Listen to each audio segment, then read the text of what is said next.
우선 선생님이 대학교 때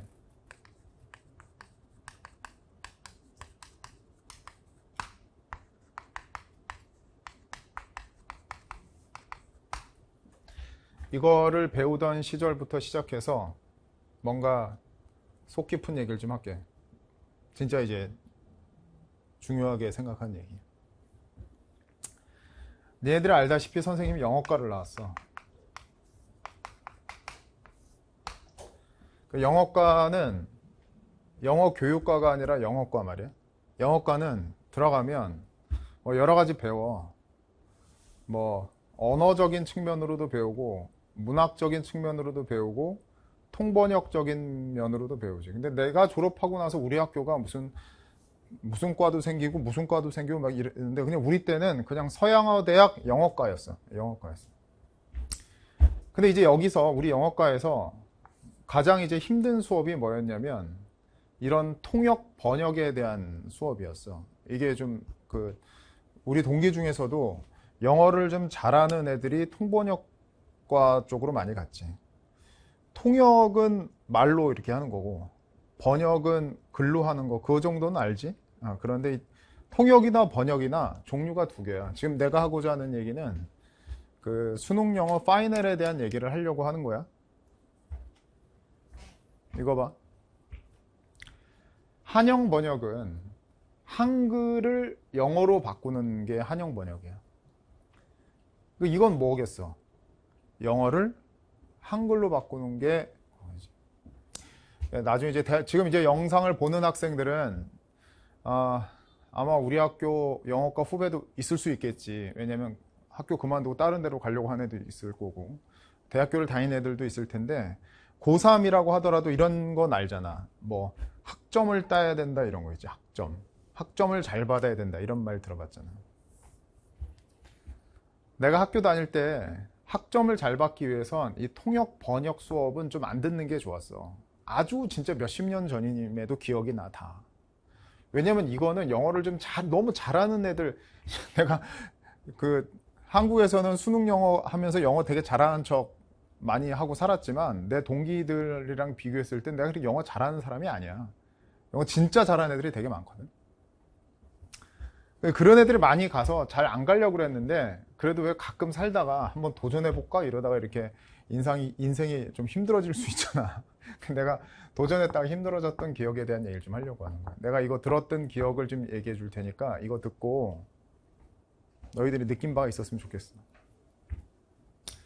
하도 오래전 일이라 그 교수님 성함이 생각이 안 나는데 한영 번역, 영암 번역이라는 그 수업에 내가 수강 신청을 해서 들어갔었는데 들어가면 어떻게 되냐면 너 외고지? 너 무슨 과야? 영어과야? 너희도 그렇게 하는지 모르겠는데 이 수업을 들어가면 어떻게 하냐면 A4 용지에다가 한 달락에 하나의 패러그래프에 영어 패러그래프를 주고 교수님이 애들한테 주면 그걸 딱 보고 그게 영어면 한글로 싹 바꿔야 되고 패러그래프가 한글이면 그걸 영어로 싹 바꿔야지 되는 거야. 근데 이미 그 통번역 수업에 딱 들어갔을 때에는 우리 과 자체도 영어를 잘하는데 저 통번역 수업에 들어온 애들은 우리 과에서도 영어를 좀 잘하는 애들이기 때문에 뭔가 속도에서 밀리지 않기에 교수님한테 밀리지 않는 것처럼 느껴지게 하기 위해서 프린트를 받자마자 막 번역해야 되겠다는 생각을 했었어. 수업 딱 들어갔을 때. 근데 이게 학점을 좀 별로 안 주잖아. 학점을 별로 안 주니까 수강생이 몇 명 없었어. 한 10명 정도?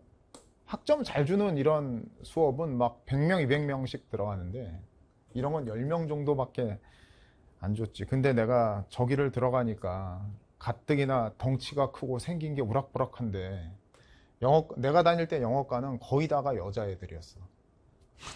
남자애들이 몇 명 있지도 않는데 거기에 덩치가 산만한 내가 앉아 있으니까 눈에 띄잖아.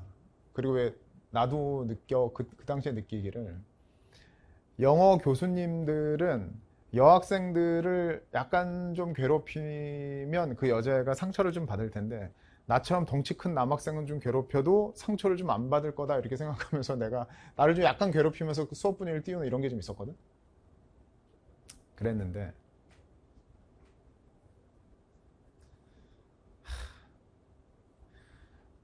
저 때 수업이 딱 들어갔는데 이제 시험지가 딱 주면 선생님 교수님이 시험지를 딱 주잖아.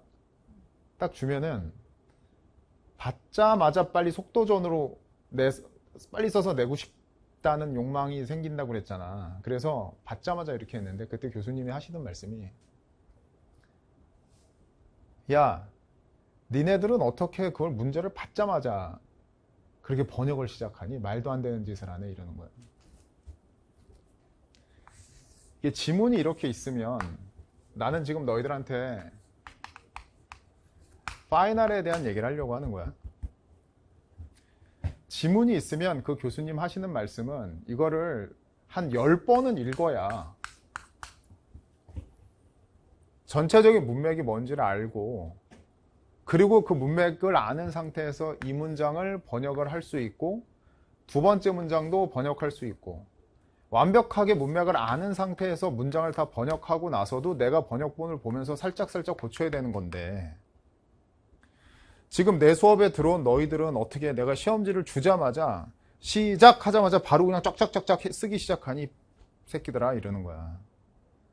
부정할 수 없는 너무나도 옳은 소리지.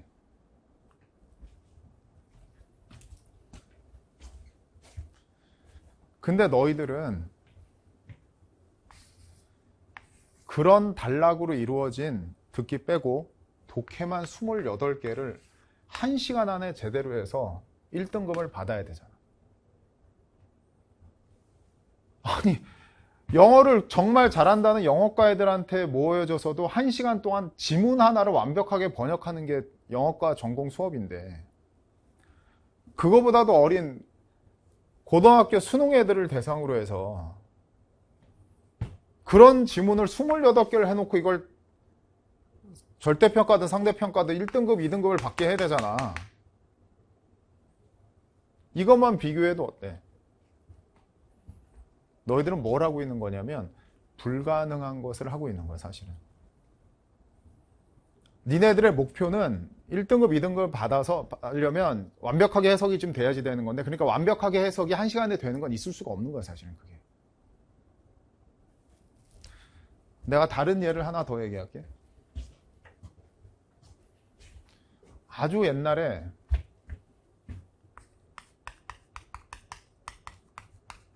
이분이 대통령이던 이런 분이 대통령이던 시절이 있었지. 이분인지 노무현 대통령인지 어느 대통령인지 기억이 안 나는데 그 당시에 뭐를 얘기를 했었냐면 수능 영어를 없애버리고 니트라는 영어 시험을 한대. 그래서 니트라는 영어 시험을 한다고. 지금 내가 너희들한테 수능 영어의 파이널을 설명하기 위해서 내 대학 시절이랑 학원 강사 초창기 시절을 뭐 설명하는 거야. 그때 대통령이 바뀌면서 수능 영어에 저 말하기를 집어넣겠대. 말하기. 학원 강사 입장에서 나는 말하기를 애들한테 강의해 본 적이 없는데 도대체 말하기를 어떻게 수능에서 애들 채점하겠다는 거야? 그래서 난 생각했어. 대학생으로 위장하고 그리고 강남역에 있는 어학원에 가서 대학생인 척하고 외국인들이 하는 스피킹 수업에 학생으로 둔갑하고 돌아가자. 그래서 야구 모자 쓰고 대학생인 척하고 내가 한 달을 다녔어. 우리나라에서는 외국인들이 말을 하면 백인들이 그런 자격이 있는지 없는지도 모르고 백인이 어느 학교를 나왔는지도 모르고 그냥 백인이 하는 영어면 그게 다 맞는 거다라고 생각해서 말도 안 되는 높은 가격을 지불하면서 영어 유치원이 활성화되어 있잖아.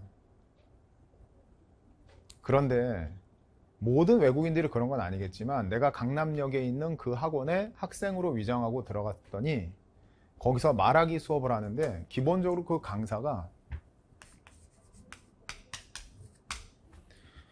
목적어하고 보어를 구별을 안 해. 강의하는 걸 이렇게 내가 들어보니까 나도 강의하는 사람이니까 강의를 딱 이렇게 들어보니까 저 사람이 말을 할 때 저게 목적어인지 보어인지를 구별 안 하고 말을 하는 거야. 더 웃긴 거는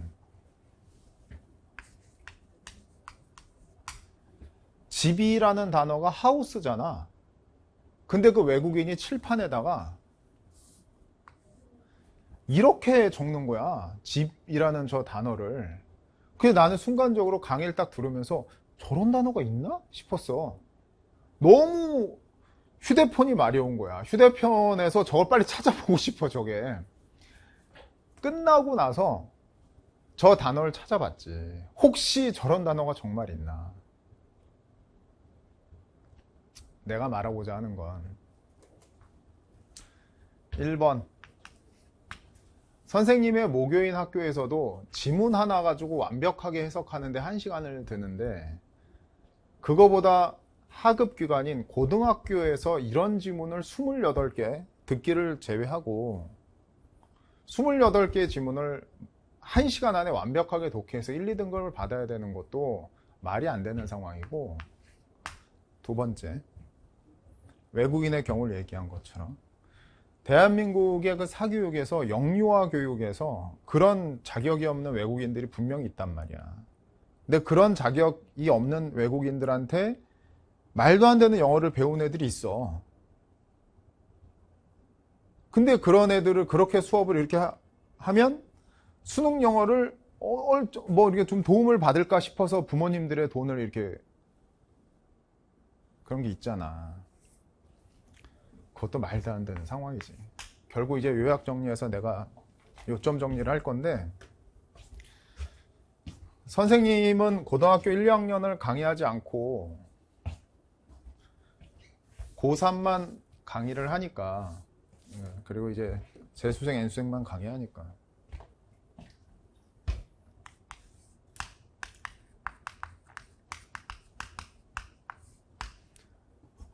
니네가 준비하고 있는 이 시험은 사실상 이거는 너희들이 인정하고 가는 게 마음이 편할 거야. 불가능해. 영어만 보는 게 아니고 국어, 수학, 탐구도 해야 되니까 영어를 공부할 시간이 없는 데다가 설사 영어를 공부할 시간이 아주 많아도 그 제한된 시간 안에 그 영어라는 과목 독해 28개를 완벽히 해서 1, 2등급을 받는 건 정말 힘든 일인데 1, 2등급을 받는 애들이 있지. 진짜 불가능한 걸 가능하게 만드는 거야. 근데 그런 상황에서 세 번째, 어렸을 때 잘못된 자격 없는 외국인들에 의해서 잘못된 영어를 배웠음에도 불구하고 국어, 수학 탐구하면서 시간도 없는데 영어를 쪼개서 냈는데도 그거를 갖다가 시간은 이걸 이렇게. 그러니까 사실 이건 다 너희들은 불가능한 상황에서 이거 하는 거야. 불가능. 근데 Q&A 게시판에서 만나는 애들을 대부분은 성적이 안 나오는 걸 갖다가 전부 다 자책하고 있어. 자책은 누구한테 책임을 지운다는 얘기야. 자기한테.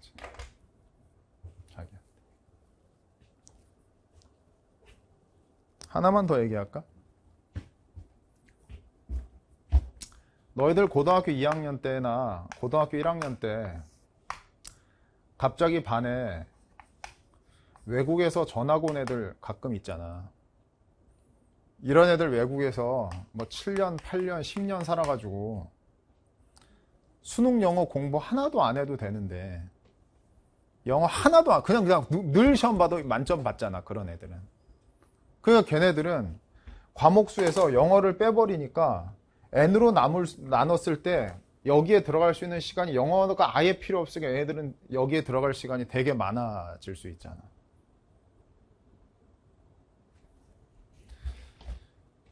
잘못된 영어 유치원에서 배운 영어가 아니라 아예 외국에서 제대로 배워서 온 애들을 말하는 거야. 얘네들하고는 사실상 비교가 안 되잖아. 얘들은 거의 치트키 가지고 싸우는 애들이잖아. 그런데도 이 파이널 영상을 보는 애들 대부분은 자기가 성적이 안 나오면 자기 잘못이라고서 자책하지. 이거를 제일 먼저 해주고 싶어, 난 니네한테. 자책하지 말라고. 니네 잘못이 아니야. 현장에 와서 앉아서 졸고 있는 너희들도 그거 니네 모습이야. 왜냐면 힘드니까. 내가 언제 한 번이라도 수업에서 애 졸고 있는 애 막 뭐라고 하는 거 들어본 적 있어? 없다니까. 저기 너무 잘 아니까. 알았지? 그러니까 너희들이 수능에서 영어 시험 잘 봐야 되는 건 정말 힘든 일인데, 그럼에도 불구하고 지금부터 얘기해주는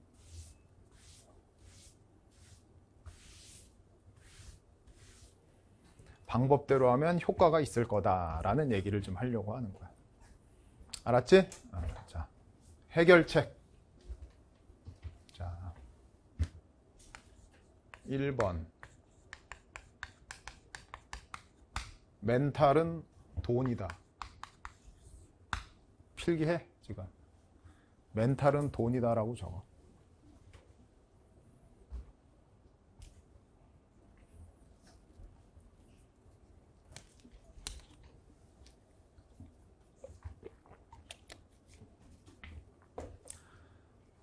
자, 칠판 봐.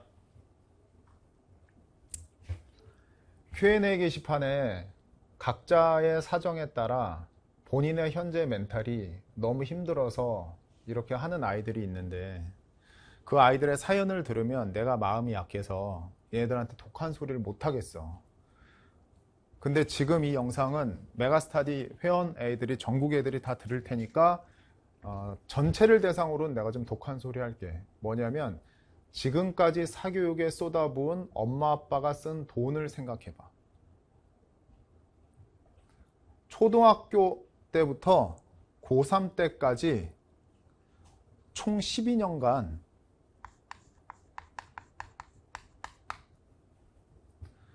엄마 아빠가 쓴 돈을 생각해봐. 근데 올해 수능을 잘 못 봐서 12년간 엄마가 쓴 돈에다가 플러스 1년, 2년을 또 써야 된다고 생각해봐.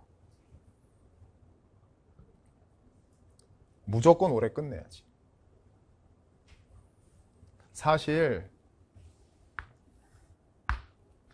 선생님 제가 멘탈이 약해졌어요. 어땠어요? 얘기할 상황이 아니야.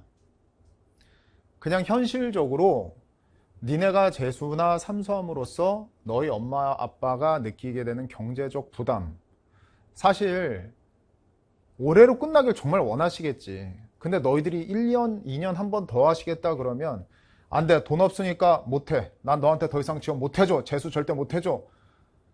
라는 얘기는 하고 싶으시겠지. 속으로는 너무 힘드니까 경제적으로. 멘탈 얘기 하지 마.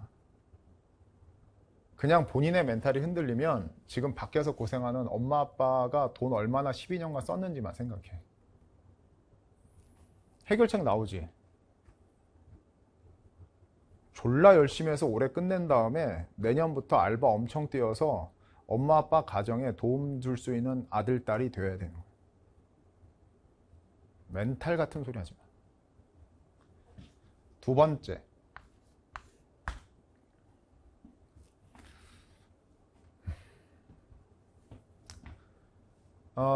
학원 강사로서 이 얘기는 내가 좀 많이 망설였던 얘기인데 잘 봐라. 작년 11월이고 이게 올 11월이고 지금이 9월이야. 그러면 잘 봐. 작년 11월부터 12월, 1월 이때 외운 단어가 이때 생각 많이 나냐? 요때 외운 단어가 졸라 훨씬 더 잘 생각나냐? 막판 스퍼트라는 건 존재해. 그리고 막판 스퍼트는 매우 효과가 있어. 특히 영어에서는. 특히 뭐에서는? 영어 단어에서는. 특히 뭐에서는? 단어에다가 구문에서는. 특히 뭐에서는? 기출 문제에서는. 특히 뭐에서는? 유형별 40회 모의고사에서는. 내가 현장에서 현장 강의 11월부터 하면 우리 맨날 뻥쳤잖아. 뭐라고 그랬어? 집에 가서 선생님은 관리의 킹콩이다 라고 얘기하라고. 그래 놓고선 우린 현장에선 단어 시험 보고 나서 내가 니네들 한 번도 뭐라 안 했지. 왜 그러냐면 애한테 싫은 소리에서 그걸 암기를 해서 암기하게 한다라는 건 사실 의미가 없어. 암기해봐야 며칠 있으면 까먹는데? 근데 영어라는 거 언제 마지막 열심히 하면 돼? 11월 전에 한 8월, 9월 요때부터 바싹 해서 영어 단어 암기 엄청 해버리잖아? 그러면 독해할 수 있는 독해의 그 깊이가 자체가 달라지잖아. 그 다음에 막판에 기출문제 졸라 조져가지고 아 기출문제 항상 이렇게 나오는 거지 라는 거 깨닫고 40회 모의고사나 뭐 이런 걸로 해가지고 막 조져버리면 그때 영어는 기하급수적으로 올라갈 수밖에 없어. 내가 아까 망설였었던 얘기는 뭐냐면 설명회 같은 거 하잖아 학원에서. 설명회 하면 학원에서 나한테 기회를 줘서 킹콩 선생님 들어가서 수능 영어 왜 개강 때부터 해야 되는지 해주세요 뭐 이렇게 얘기하잖아. 그럼 내가 영어 강사가 들어가서 11월에 영어 하지 마세요. 마지막에 한 2달, 3달 열심히 하면 됩니다. 이렇게 말할 수가 없잖아. 그래 안 그래? 그때는 뭐라고 그랬냐면 열심히 해라 이렇게 얘기했지. 당연히 1년 내내 열심히 하는 게 좋을 거 아니야. 그지? 근데 국어 수학이랑은 다르게 영어는 막판 스퍼트가 대단히 잘 먹히는 과목인 거야. 그러니까 이 영상을 보는 애들 중에 그 전에 잘 못했다고 하더라도 지금 바싹 하면 돼. 정반대의 상황만 신경 쓰면 돼. 여기 봐. 초반에 스퍼트를 엄청 올려서 공부를 많이 했어. 근데 중간부터 그때부터 기운이 쭉 빠졌어. 그런 애가 수능달 시험 잘 보겠냐? 공부 하나도 잘 안 하다가 막판에 스퍼트 올려서 한 애가 시험 잘 보겠냐? 막판 스퍼트가 잘 보는 거야. 그러니까 근데 이 영상을 본 애들 중에서 내가 전반에 정말 열심히 했는데 중간부터 이렇게 빠졌다. 그럴 때는 이거 엄마 아빠가 쓴 돈 신경 쓰면 돼. 알겠어? 파이널. 그 다음 3번째.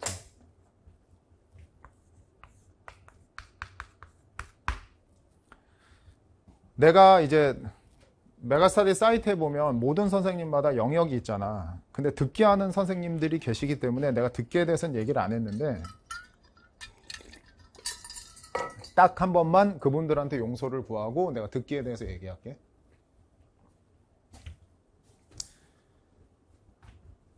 야, 듣기 틀리는 거는 실력이 없는 거냐? 듣기 감각이 없는 거냐? 냉정하게. 감각이야, 그거. 그래서 내가 인강에서는 공개적이니까 얘기를 안 하는데 현강에서는 다 뭐라고 그랬냐면 구평 전까지 듣기 하라는 소리 듣기 하지 말라고 그래 내가. 그리고 파이널 이 기간 동안에 듣기 모의고사집 싸가지고 매일 들으라고. 매일. 언제? 점심에. 왜냐면 영어는 3교시에 보니까 점심에. 바이오리듬을 그냥 듣기에 맞추라고. 점심만 되면 듣기에. 이제 듣기 해야 될 타이밍인 거야. 지금 시점이 9월 17일이지 오늘이. 이제 수능 때까지 9월 17일이고 수능이 11월 13일이니까 2달 동안 듣기 모의고사 졸라 하면 되는 거야. 알겠어? 그 다음에 4번째 이 얘기하고 끝낼게.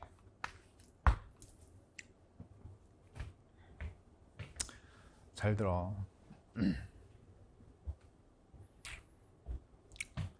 단어를 암기해야 되는 게 이만큼이라고 생각해봐. 공부해야 되는 양이 이만큼 또는 뭐 단어 암기해야 되는 게 이만큼이라고 생각해봐. 그거를 1회독 하는데 잘 들어야 돼. 그걸 1회독 하는데 한 달이 걸린다고 생각해봐. 수능 시험장 들어가기 전날 봐야 되는 양이 이만큼이야. 근데 그걸 한 번 꼼꼼히 보는데 한 달 된다고 생각해봐. 2회독 할 땐 똑같이 한 달 걸리겠니? 한 보름이면 되겠지.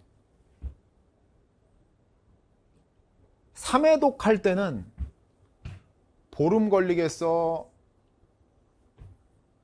반으로 나누면 일주일이야? 3회독은 일주일? 그러면 봐. 한 달, 15일, 7일. 요거를 잘 봐야 돼. 이게 11월 13일이야.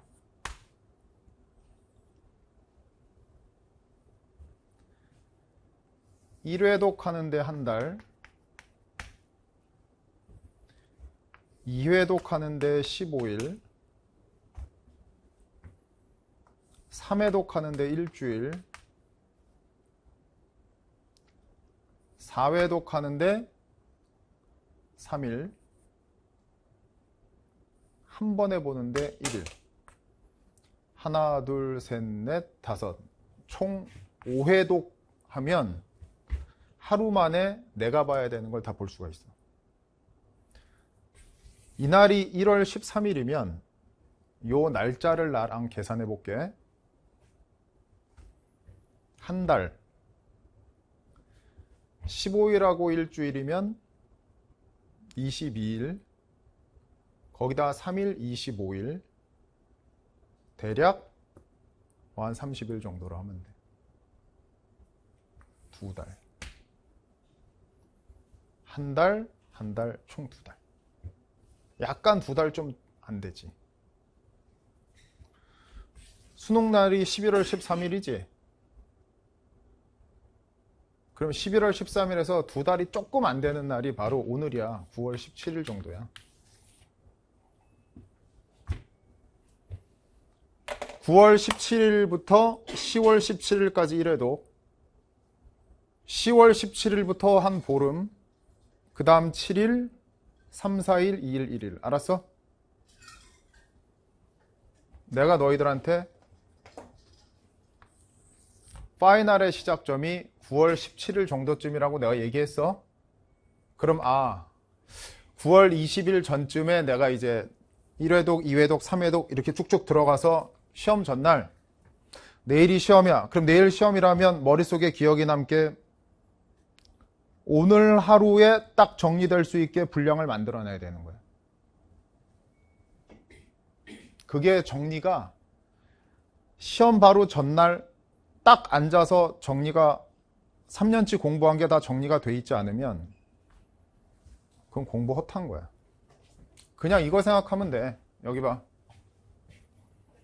그냥 졸라 열심히 한 새끼는 시험날 뭐만 생각이 나냐면 시험날부터 한 2, 3일 전에 공부한 것밖에 생각이 안 나고 그 전에 있는 건 다 희미하게밖에 생각이 안 나. 근데 지금처럼 파이널 기간에 정리를 한 애들은 내가 3년 동안 공부한 거 한 달에 보고 보름, 일주일 이렇게 보잖아? 그러면 얘는 시험 보기 바로 하루 전날 3년치 공부한 게 쫙 5회독이 되면서 머릿속에 다 들어있는 상태로 들어가는 거야. 그래서 오늘 9월 17일부터 한 9월 한 20일 요 3일 동안 너희들은 뭘 해야 되냐면 어느 과목이든지 마찬가지인데 3년 동안 공부한 거를 한 번은 딱 이렇게 요 정도구나 라고 범위를 확정을 해 놓는 게 좋아. 그리고 1회독, 2회독, 3회독, 4회독 이렇게. 이게 파이널이에요. 파이널 어떻게 되는지 캐스트 끝.